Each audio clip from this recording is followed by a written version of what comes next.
இறங்குங்க.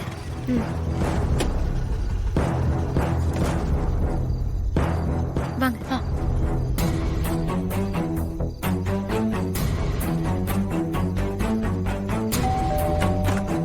அக்கா, என்னக்கா இந்த நேரத்துல?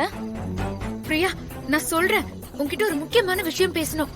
முதல்ல உள்ள போய் பேசலாமா? வாங்கக்கா, வாங்க வாங்க. என்ன விஷயம்க்கா? பிரியா, உன்கிட்ட கேட்காம இவங்கள நான் கூட்டிட்டு வந்துட்டேன். இவங்க பேரு கங்கா. இவங்க இன்னைக்கு நைட் மட்டும் உன் வீட்ல ஸ்டே பண்ணிக்கிட்டுமா? மார்னிங் நானே வந்து இவங்கள கூட்டிட்டு போயிடுறேன். சரிக்கா.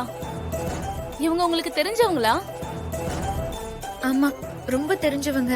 அவங்க யாருன்னு அப்புறமா நீ கேட்டு தெரிஞ்சுக்கோ. ஆனா ஒரு முக்கியமான விஷயம், கங்கா இங்க இருக்கிறது வேற யாருக்குமே தெரியக்கூடாது. ஓகேக்கா, நான் யார்கிட்டயும் சொல்லல. சரி, ஓகே கங்கா, பாத்து இருந்துக்கோங்க. என் தங்கச்சியோட வாழ்க்கை உங்க கையில தான் இருக்கு. கவனமா இருங்க. பிரியா, நீ உங்களை கொஞ்சம் கவனமா பாத்துக்கோ. நான் வரேன். ஓகேக்கா. ஜாக்கிரதை பிரியா. நான் பாத்துக்கிறேன்க்கா.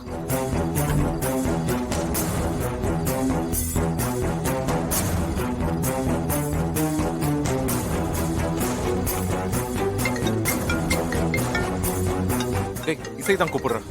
பேசு. சொல்லு இசை. கங்கா வந்துட்டாங்களா? அவங்கள பாத்தியா? இப்பதான் அவங்கள பிரியா வீட்ல விட்டுட்டு வந்திருக்கேன்.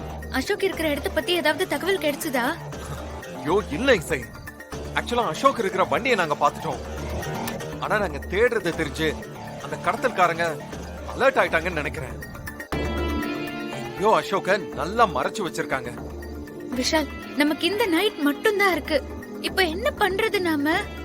இசை, இந்த பாரு, எனக்கு என்னவோ ஸ்ரீஜா கிட்ட டிஸ்கஸ் பண்ணி தான் அசோக கடத்துறவங்க ஹைட் அவுட் ஆயிருக்காங்க. நம்ம மட்டும் இப்ப ஸ்ரீஜாவோட போன் அவகிட்ட இருந்து எடுத்து அவங்க யாருன்னு தெரிஞ்சுக்கிட்டா அவங்க எங்க இருக்காங்கன்னு நாம தெரிஞ்சுக்கலாம். அவ்வளவுதானே? அப்போ நான் மண்டபத்துக்கு போயிட்டு உனக்கு கால் பண்றேன். அது வரைக்கும் நீங்க தேடுறத தேடிட்டே இருங்க. சரி, ஓகே.